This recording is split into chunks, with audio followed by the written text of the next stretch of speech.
Okay, so today we're going to be talking about bass fishing, what you need to use to bass fish.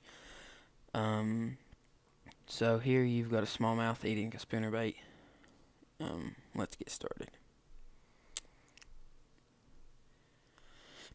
So here you got a square bill uh, minnow, supposed to represent a minnow. Looks like a bluegill. It's a square bill. I caught a good smallmouth off of one of these before. Looked exactly like this. This is a shallow diving crankbait. It's got the little tail in the back for vibrations, and it's got a double hook. It got two treble hooks on it. It's supposed to represent shag coming up. These are the different types of crankbaits. You got the red and gold. You got the blue and clear. You got the gold and yellow. Then you got the blue, clear, and yellow. Then this is a spinnerbait. I like this because it's got the same color as spinners as it does the bait.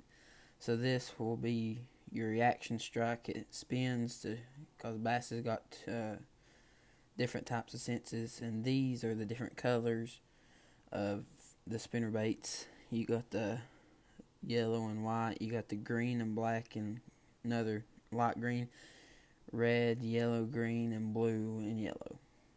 Then this is a way different kind of spinnerbait.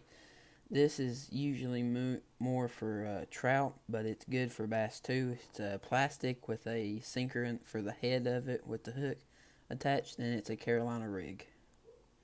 This is how to make a Texas rig. So you put the sinker on, you put it down through the tip of the worm, you twist your hook through all the way through, you sink it back in there, and you throw it till you get a fish. And then these are the different cups. So you got your blue pumpkin, you got your pink, you got your green pumpkin, you got your peach, you got your white, just different types of them. Then this is what it's going to look like, the Texas rig, when you are done with it. And you've got the worm and the sinker and the hook. So your main line to the rod, you got your bullet weight, the offset worm hook, and you got your soft plastics. This is the top waters. This would be like your poppers, frogs, that sort of stuff.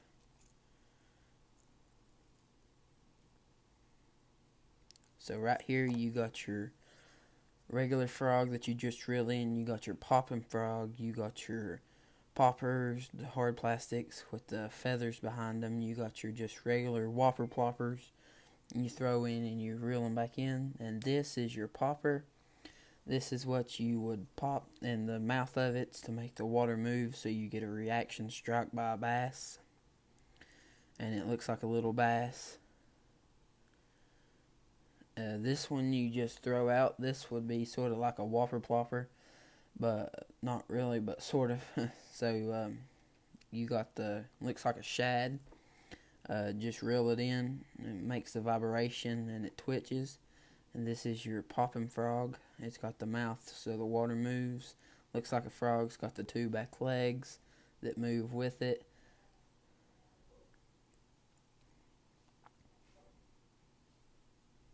Then you got your bass eating a frog.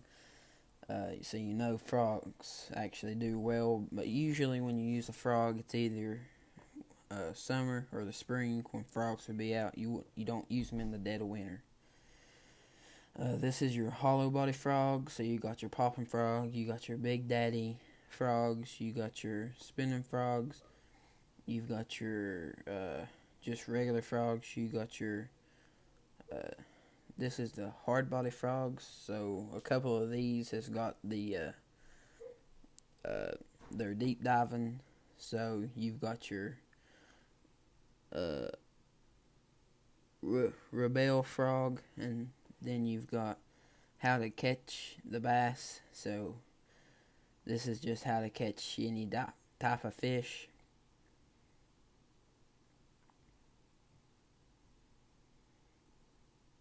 And then this is what your crankbaits are going to be doing. They're going to come in the water. They're going to start twitching. And then you're going to have the big bass come up and nail it. Thanks for